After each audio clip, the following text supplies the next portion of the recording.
myself Pradeep and you are watching today's Maths Guru online channel. Previous class में हम लोगों ने अभी जो पढ़ा था उसमें फ्रैक्शनल पार्ट फंक्शन के बारे में हम लोग जानकारी रखी थी, कुछ लिमिटिंग वैल्यू हम लोगों ने कैलकुलेट किया था। लेकिन इस वीडियो में हम जो पढ़ेंगे वो होगा exponential function, there domain, range, graph, log function, there domain, range and graph. तो शुरू करते स्टार्ट करते हैं exponential function.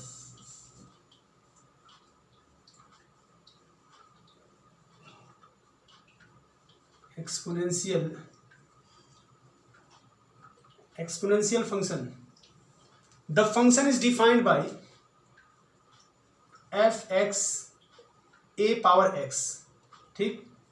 a is not equal to 1, a greater than 0, right? a is not equal to 1, a greater than 0। अच्छा, दो चीज़ें होती है ना कि एक्सपोनेंशियल में कभी कभी ई का पावर एक्स होता है, तो ई की वैल्यू चूंकि हमें पता होता है, ई की वैल्यू ई के पावर एक्स का एक्सपेंशन क्या होता है, 1 plus x square divided by factorial 2, x cube divided by factorial 3, x power 4 divided by factorial 4, ऐसे चलता है, ठीक है ना।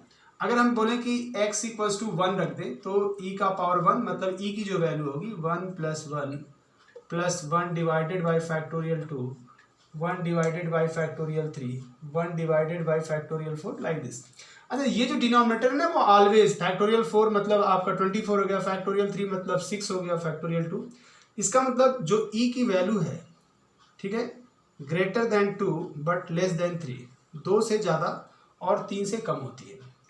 अच्छा, ये हम ऐसा क्यों कर रहे हैं, क्योंकि हमें इसके बारे में जानकारी रखने की। एक्सपोनेंशियल फंक्शन का जो a का पावर x है, a क्या है और x क्या है, ठीक। a जो है बेस है, x क्या है उसका एक्सपोनेंट है। a का पावर x मतलब a कितने बार मल्टीप्लाई हुआ है, x टाइम मल्टीप्लाई हुआ है। अच्छा, पहले तो इसका डोमेन, रेंज और पहले ग्राफ जानते हैं, उसके बाद बाकी बातें हम लोग करते रहते हैं बीच में कि क्या क्या और भी क्या हमें ज़रूरी चीज़ें हैं जिसमें हमें जानना चाहिए। चलो, इसका डोमेन क्या होगा, domain of the given function, domain of the function is r, domain real number,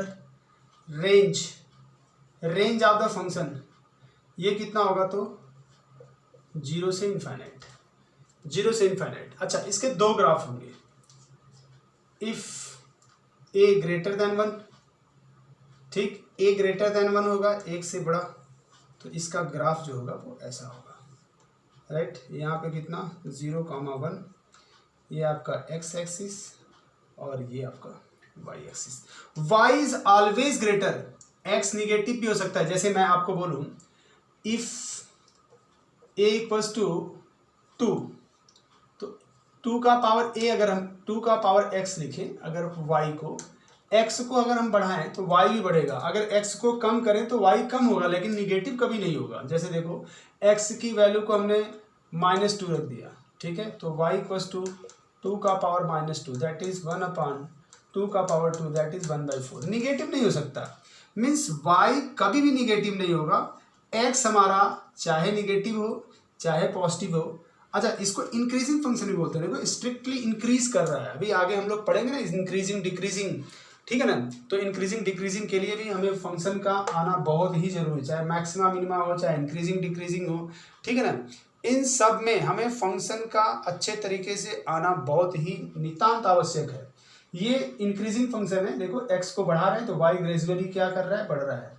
means when we move from negative to positive on x axis, y is always increasing, हमेशा बढ़ रहा है, ठीक है। तो इसका रेंज क्या हो गया, 0 से इनफाइनाइट, कभी 0 नहीं हो सकता है। y देखो कभी 0 नहीं हो सकता है, राइट। 0 होगा तो y 1 होगा।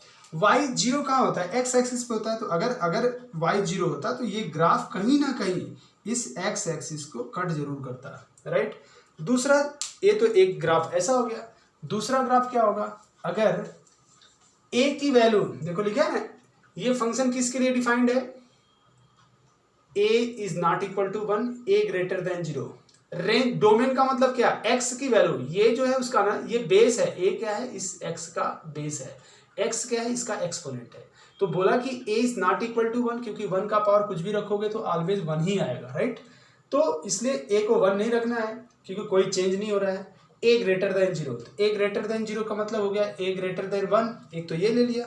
दूसरा इसका मतलब हो गया कि दूसरा क्या मतलब हो गया, if A greater than zero less than one, A greater than zero less than one अगर होगा तो क्या होना चाहिए, A greater than zero less than one, तो इसका ग्राफ कैसा होगा, तो इसका ग्राफ जो होगा वो डिक्रीजिंग होगा। अच्छा डिक्रीजिंग होगा तो कैसा होगा भाई, ये इधर से है तो x को निगेटिव जैसे जितना ही, तो ये ऐसा ग्राफ आएगा, राइट। थोड़ा सा और अच्छा कर देते हैं ताकि आपको समझ में और अच्छे से आ जाए, ये इस तरीके से, राइट। ये x है, ये y है, ये डिक्रीजिंग मतलब अगर a greater than zero less than one का मतलब कितना, जैसे मैंने कह दिया 1/2 का पावर x, राइट, ये y की वैल्यू है। x को अगर हम बढ़ाएंगे, x को जितना हम बढ़ाएंगे, मतलब अगर x को हम बढ़ाएं, जितना बढ़ाएं मतलब निगेटिव से पॉजिटिव की तरफ जाएंगे तो y जो है उतना ही कम होता है। जैसे 1/2 है, x को हमने कह दिया 10, तो 1/2 का पावर 10, x को 100, 1/2 का पावर, मतलब डिनोमिनेटर हमेशा बड़ा होगा तो ये नंबर ऑलवेज जो है वो छोटा होता जाएगा। यहाँ का कोऑर्डिनेट कितना होगा 0,1, राइट, ये आपका ये हो गया।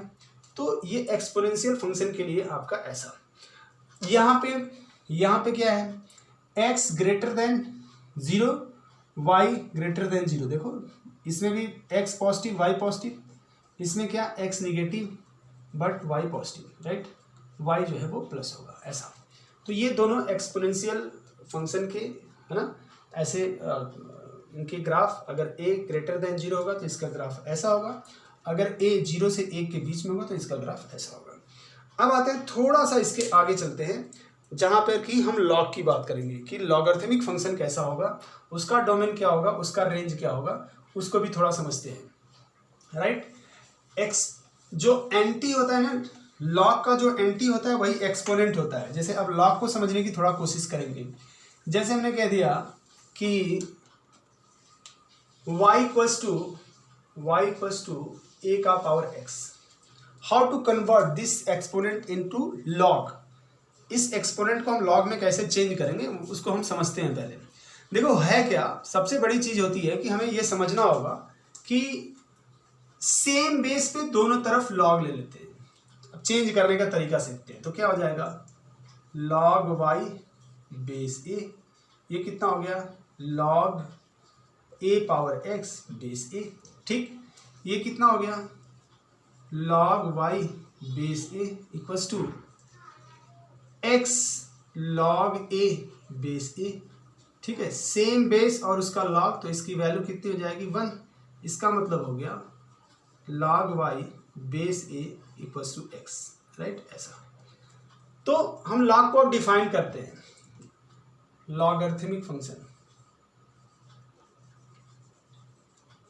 लॉगरिथमिक फंक्शन, ठीक, the function is defined by fx equals to log of x base of a, ठीक, x ग्रेटर देन जीरो, ठीक, a greater than zero, a is not equal to 1, a को 1 नहीं होना है, ठीक है ना। x ग्रेटर देन जीरो मतलब जो भी x यहाँ पे होगा उसकी वैल्यू 0 से बड़ी होनी चाहिए, तभी वो लॉग डिफाइंड होगा। दूसरा, उसका बेस भी क्या होना चाहिए, a से ग्रेटर होना चाहिए, और ये कभी भी 1 नहीं होना चाहिए, 1 नहीं होना चाहिए, ग्रेटर देन 1 होना चाहिए, राइट, या 0 से बड़ा, नॉट इक्वल टू 1, मतलब हम ऐसा भी बोल सकते हैं a greater than zero less than 1 and a greater then 1, right. और लॉग डिफाइंड होगा, लॉग किसी भी x की निगेटिव वैल्यू के लिए डिफाइंड नहीं होता है, इसलिए इसका डोमेन क्या होगा, डोमेन ऑफ दिस फंक्शन, ठीक, कितना लिख दें भाई 0 से इनफाइनाइट, राइट, x जो है 0 नहीं हो सकता, ग्रेटर देन 0 मतलब 0 से इनफाइनाइट, 0 भी नहीं हो सकता, right. Range of this function, range of this function r मतलब रियल नंबर। ग्राफ इसका होगा दो तरीके से, वही मैंने बोला कि एक होगा कि अगर a ग्रेटर देन 0 होगा, या a greater than 0, a greater than 0 और a greater than 0 less than 1, right, दो तरीके से इसके a ग्रेटर देन 0, ठीक। तो इसके ग्राफ को हम दो तरीके से ड्रॉ करते हैं, एक तो इसका पहला ग्राफ होगा, ठीक है ना, ऐसा, ठीक, ये कितना होगा यहाँ का कोऑर्डिनेट x, यहाँ पे अगर log, अगर a बोल दें, नहीं log 1, तो इसकी वैल्यू y क्या हो जाएगा 0, 1, 0, राइट।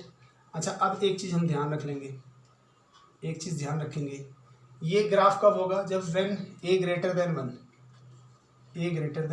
जब 1 से बड़ा होगा तब ऐसा ग्राफ ड्रा होगा, राइट। यहाँ पे ये ओरिजिन हो गया, ये आपका x एक्सिस हो गया और ये आपका y एक्सिस हो गया। अच्छा, अब एक चीज़ देखेंगे, यहाँ पे जो वैल्यू आपको दिख रही है सर, ये वाला पार्ट है, इसमें y निगेटिव है, ठीक है ना। x 0 से 1 के बीच में है तो y क्या हो रहा है, निगेटिव है। और जब x ग्रेटर देन 1 है तो y क्या है, ये पॉजिटिव है। इसमें क्या है, a greater then 1, x greater then 1, right, एक से बड़ा, तो ये वाली एरिया जो है पॉजिटिव है। यहाँ वाली बात लिख लो यार, a ग्रेटर देन 1, ठीक, x greater than 0 less than 1, तो इसमें क्या हो रहा है, f(x) less than 0, a greater then 1, x greater then 1, f(x) greater than 0, ठीक है ना, 0 से बड़ा मतलब पॉजिटिव। तो ये आपको एक पूरी चीज़ पता चल रही है कि हो क्या रहा है, ठीक है ना। इसमें क्या हो रहा है कि x 0 से 1 के बीच में तो ऐसा आ रहा है, ये निगेटिव, y निगेटिव। जब a greater than 0, x greater then 1 तो y क्या आ रहा है, पॉजिटिव, f(x) ग्रेटर देन 0 मतलब y ग्रेटर देन 0, ठीक, f(x) का मतलब y, ठीक है ना। दूसरा ग्राफ जो होगा इसका, दूसरा जो ग्राफ बनेगा इसका, जब a, अब यही चीज़ हमें ध्यान रखना है कि a greater than 0 less than 1, दूसरी बात होगी when a greater than 0 less than 1, right. a greater than 0 less than 1 होगा तो इसका ग्राफ कैसा बनेगा, इसका ग्राफ फिर कैसे बनाएंगे भाई, तो इसका ग्राफ जो है वो डिक्रीजिंग ग्राफ बनेगा, ऐसा, राइट, इधर से ऐसे, यहाँ पे ये 1, ठीक, ये जो है y 0।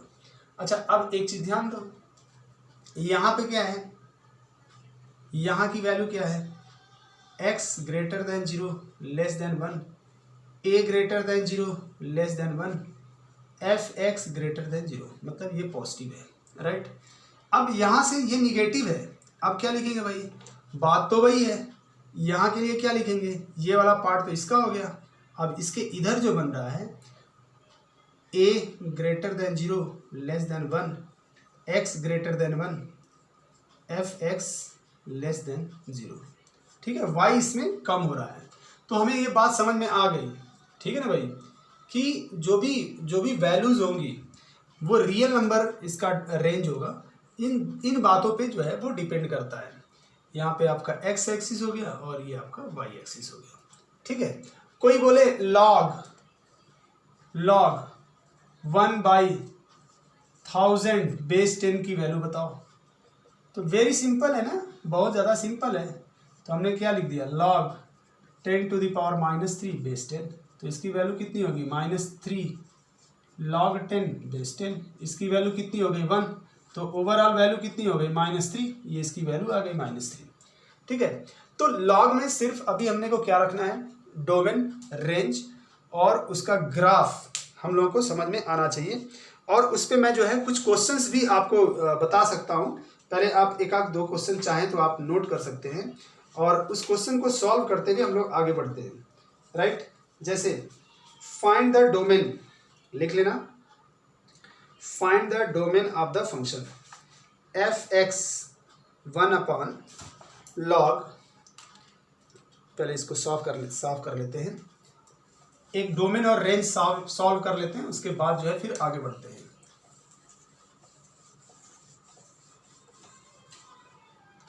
Find the domain of the function f(x), find the domain of the function, find the domain of the function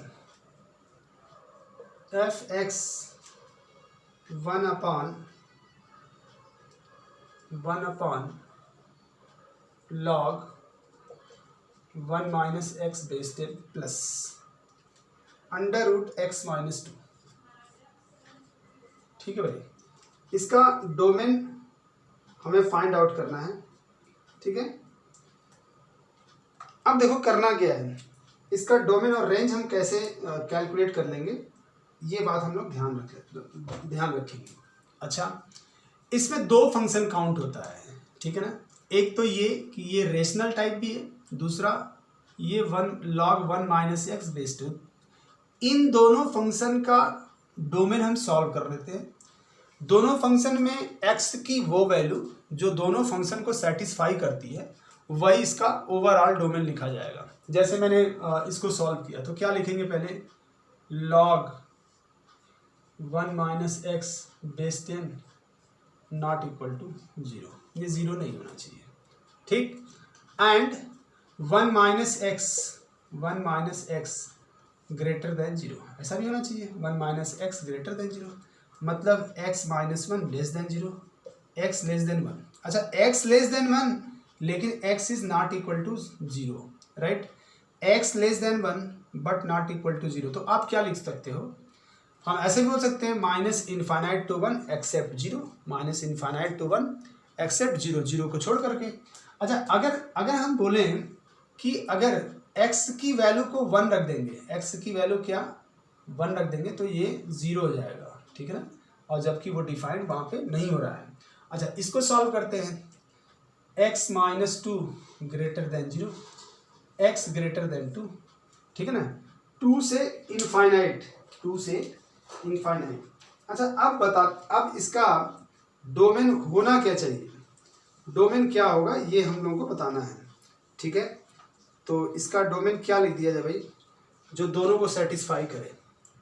x minus 2 greater than 0, ठीक है, x greater then 2, x greater then 2 के लिए तो ये डिफाइंड है, right.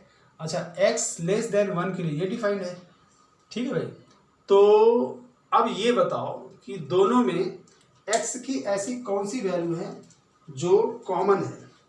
ठीक है, यहाँ पे x माइनस 2 नहीं था, x प्लस 2 लिखना था, x plus 2, sorry x plus 2, right, x plus 2, इसका मतलब x ग्रेटर देन माइनस 2 से बड़ा। ठीक, तो x लेस देन 1, ठीक है, तो माइनस इनफाइनाइट क्या लिख दिया जाए, जरा सोच के हम लोग अगर बताएं तो बहुत ही अच्छा होगा। इसका डोमेन हम लोग क्या लिख सकते हैं, जल्दी से बता दो।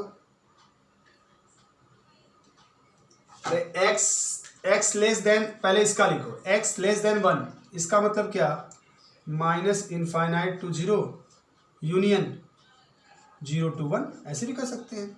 मतलब x not equal to 0, x less than 1, या हम बोलें माइनस इनफाइनाइट टू 0, ठीक है ना, माइनस इनफाइनाइट टू 1 एक्सेप्ट 0, 0 को छोड़ दिया जाए। ठीक है, इसमें 0 नहीं होगा, और इसमें क्या होगा, x ग्रेटर देन माइनस 2, तो इसका मतलब इसका डोमेन कितना हो जाएगा, domain of this function minus 2 से इनफाइनाइट। अच्छा, तो भाई दोनों का पॉइंट कैसे निकलेगा, ऐसे निकाल लो, इधर हो गया माइनस इनफाइनाइट, इधर हो गया इनफाइनाइट, राइट। सारे पॉइंट को प्लॉट कर लो, एक 0 है, ठीक, सॉरी, एक 0 है, एक 1 है, और एक जो है माइनस 2 है, राइट। माइनस 2 से इनफाइनाइट का मतलब किधर हो गया, इधर जाएगा, माइनस 2 से इनफाइनाइट इधर जाएगा, राइट, एरो लगा लो ऐसे। अच्छा, फिर दूसरा क्या है, minus infinite to 0, minus infinite to 0, ये हो गया, ठीक है, और 0 to 1,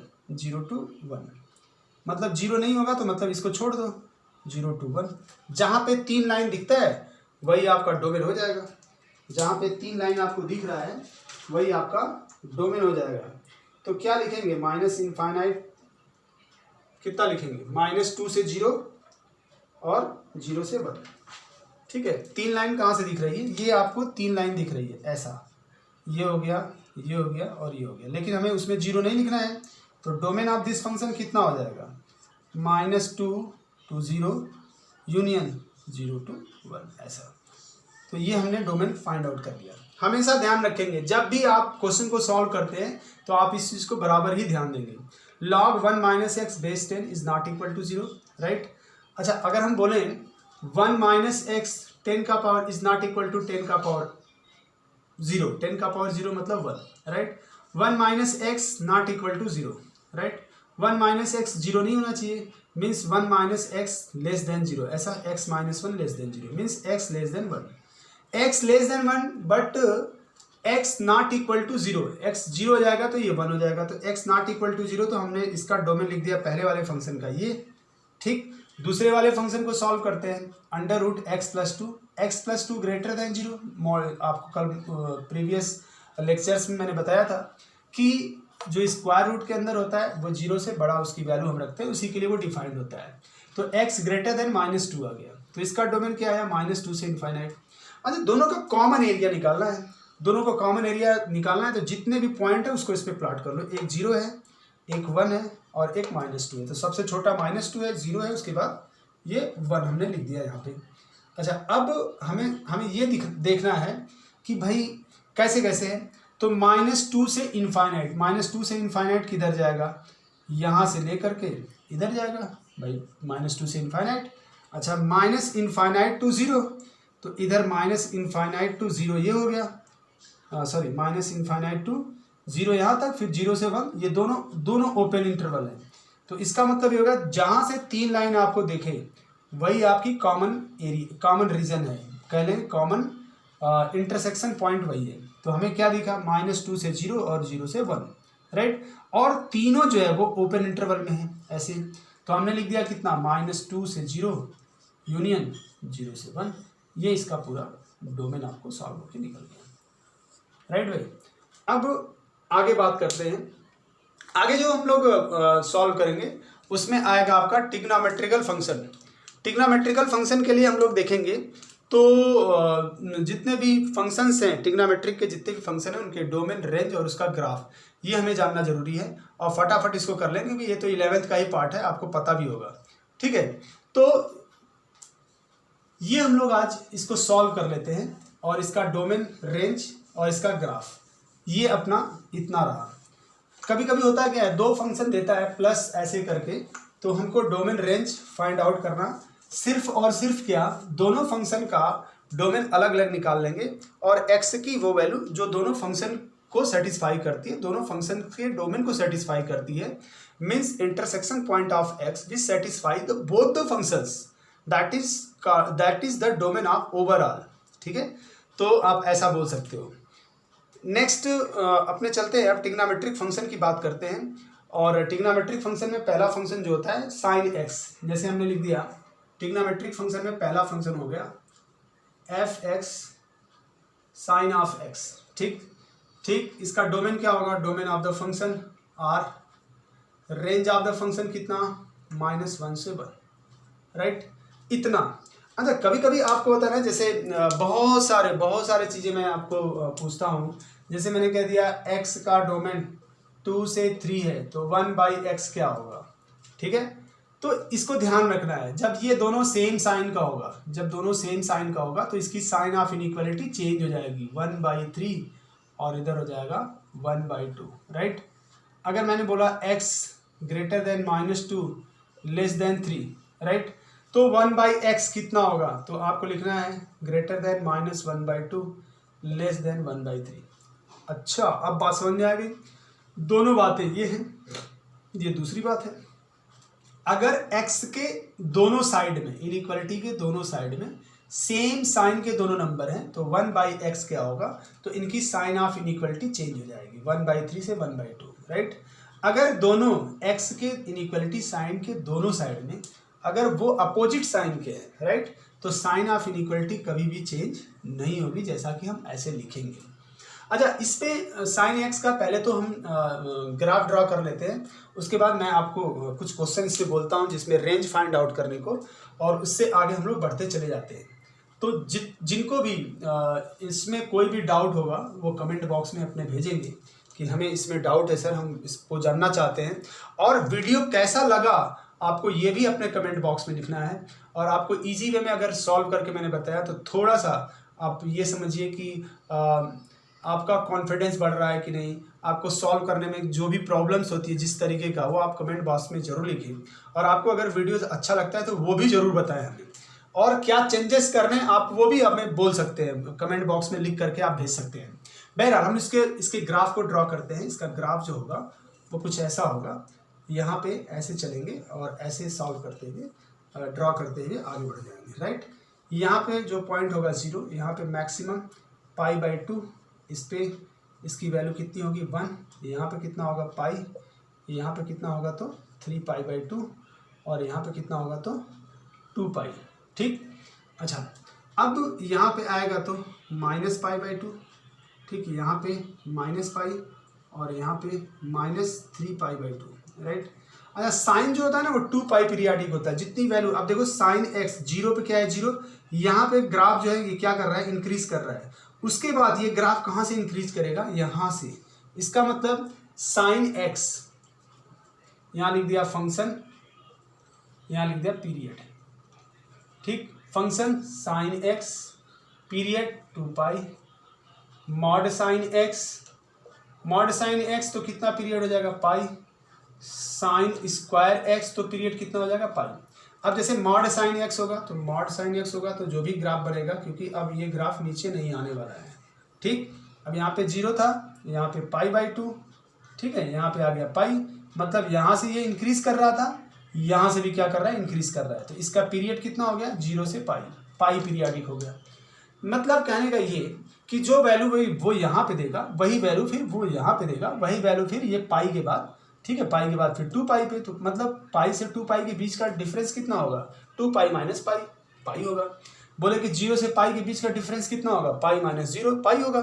अच्छा, अब ये तो हो गया हमारा पीरियड, ठीक है ना, कि अगर साइन x कितना पीरियाडिक है तो 2π पीरियाडिक है, तो मॉड साइन x कितना हो जाएगा पाई, साइन स्क्वायर x कितना हो जाएगा, है ना, वो भी पाई हो जाएगा। मतलब इवन पावर अगर साइन के पावर क्या है, sine power square x, sine का पावर 4x, साइन का पावर 100x, साइन का पावर 2nx, तो इसका पीरियड क्या हो जाएगा ऑलवेज पाई।